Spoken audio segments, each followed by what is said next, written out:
may pronouncement yung NBI, I think he was from NBI, talking about the investigation doon sa threat kuno ni Inday Sara sa buhay ni BBM. Sa conditional threat. Attorney Glenn, ipapasabi na daw nila ang lahat ng sumama sa Zoom. Lahat naman tayo alam natin yung nangyari doon sa yung explosive at very emotional na litanya ni Inday Sara nung Friday ng gabi. Kung saan galit na galit siya talaga. 1.5 hour na monologue ni Inday. She basically give us a briefer kung ano talaga nangyayari dun sa bansa. Kung ano yung sitwasyon, sinong namumuno, ano ba yung lagay dito sa Malacanang, ano ba lagay dito sa HOR, sa House of Representatives, ganyan. And may nagtanong kasi sa kanya kung kumusta na ang kanyang security. Alam naman po natin na Maui, they started tinkering dun sa security po ni VP Inday earlier this year pa.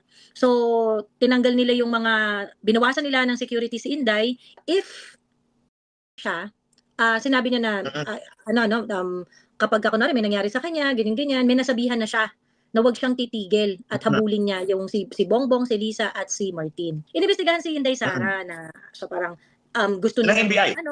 Ng NBI. And yung palasyo, ilang beses na rin namang naglabas ng statement, nag-video message pa nga na papalagan daw niya yung mga ganitong klaseng threat. Of course, there is a problem in comprehension along the way, pero Joey, kanina sinabi ko, pinalagan mo yung sinabi ni Inday Sara, which is a conditional thing. Hindi mo pinalagan ang sinasabi kong dinaya mo yung eleksyon at hindi mo pinalagan yung sinasabi ni Cathy Binag na nag-addict ka. Nag-addict ka. So, ibig sabihin, totoo yun. Totoo yung dalawang issue na yan kasi hindi ka pumalag eh.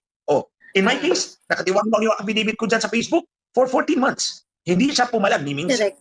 Si Cathy Binag, dakdak everywhere sa social media. Hindi siya pumalag. Si Inday Sara, once lang nagsabi, pinalagan niya. Wala kasi silang spontaneity. Spontaneity is not a word in their vocabulary. Wala silang ganun. Everything is scripted, everything is prepared. Kaya kahit si Marcos nagsasalita yun, nagbabasa yun eh. Kita mo yung mata. Nagbabasa yun, may script yun eh. He does not talk without a script. Hindi naman lahat. Ang naiispatan nga namin, yung mga nag-post lang ng tanong. Katulad yung nagtanong kay Ma'am Sara, tapos sumagot si Ma'am Sara, huwag kayong mag-alala sa aking security, ma'am. So, may nagtanong. No? Meron na akong nakakusap na tao na pag ako naman ay kailangan din niya ang si Presidente, si First Lady, at saka si Speaker. At sumagot po siya sa akin na, yes ma'am. Di ba? Yun ang tenor eh. Hindi eksakto yun, pero yun ang tenor. Kaya yung nagtanong kay ma'am, nagtanong kay VP, at sinagot ni VP, yun po ay sigurado isusupin na namin. I think this is the NBI chief. NBI? Yung si Jaime Santiago. Jaime Santiago. Yan din yung nanakot sa akin, Joey, na magkikipag-coordinate dito sa Amerika nung pinalabas ko yung Pulburon video. Trip lang nila yan. Ano ang na-violate? Anong nalabag na batas ng nagtanong na mag-ingat po kayo ma'am kasi may narinig kaming Operation Romanov. Yun ang tanong ni Maui Aside doon sa nagtanong, Mother D, ipapasampi na rin yung 10 kasama daw sa Zoom meeting na iyon. Kasama ba? Hindi man ako na-mention, pero isa ako dun sa nagtanong kung bakit nagmura si Inday. Ginigipit kayo, like Vice President, as a Vice President, as mga justices, bayad na. Saan tayo pupunta? Kayo mismo, parang gano'n yung tanong ko. Kaya naramdam ni VP talaga na ang mga Pilipino, wala nang pupuntahan. Dahil sabi ko, nababayaran na yan, nabibili na lahat ni Lisa, yung mga yan So yun yung context ng palangga. Actually, sa tanong ko, tsaka sa tanong ni Maui talaga, nagkaroon ng init, di ba? Tama? Yung mga sagutan. Yun yung mura ni VP na Lisa, doon niya nilabas, doon sa after na tanong ko.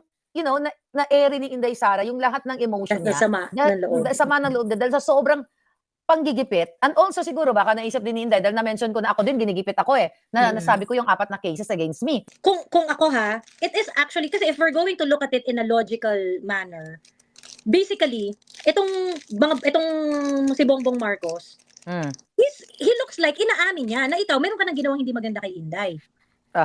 Kasi, bakit ka magre-react at sasabihin mo na this is a serious threat if wala ka pang ginagawa kay Inday? Remember, si Inday, mayor pa lang yan, nakakaranas na yan ng sangkaterbang pagbabanta sa buhay niya. Inday as a mayor, ang mga kalaban niyan, komunista. Hindi naman first time yan. Ibig ko sabihin, kung nalagay sa alanganin ng buhay ni Inday, this is not the first time na mangyayari yon. Ngayon, na-confirm natin, at dahil nga sa pangyayaring to, naungkat na as Vice President, nagkaroon na rin ng banta doon sa buhay niya eh. So, Yeah. ang nakakapagtaka kasi dito, Mother, yung reaction na imbis na hindi, Inday, ano ka lang, napapraning ka lang, you're emotional, napapraning ka lang, gagawin namin ang lahat to make you feel secured. Kung ano sa tingin mo yung makakapagpa-secure sa buhay mo para hindi mangyari ang sinasabi mo, gawin natin. That is the thinking of a normal person na hindi addictus benedictus. Pag hindi ka addict, ganun ang magiging takbo ng isip mo na you want to remove yourself doon sa duda ni Inday at gusto mo rin na kalmahin si Inday kasi kung kunwari talaga namang emotional si Inday nung mga panahon na yun, talagang galit na siya eh, nasagad na siya nung araw na yun eh. So kung ikaw matinong kang tao, i-assure mo si Inday na hindi, emotional ka lang, hindi yan mangyayari. In fact, in order for me to show my sincerity na hindi yan mangyayari, I'm going to give you yung kung sino man yung gusto mong security. Kasi nung nakaraan, Mother, pinalitan yung mga security niya, tapos binigyan siya ng mga taong hindi naman tinanggap ni Inday. Ganon. So, if they are really, if they are really concerned doon sa security ni Inday, edi sabihin nila na, sige, this time around, para hindi ka mapraning dyan sa security mo. Piliin mo kung sino yung gusto mong security. And that will remove them doon sa equation ni Inday. Pero ang ginawa nila, pumasok sila doon sa premise ni Inday.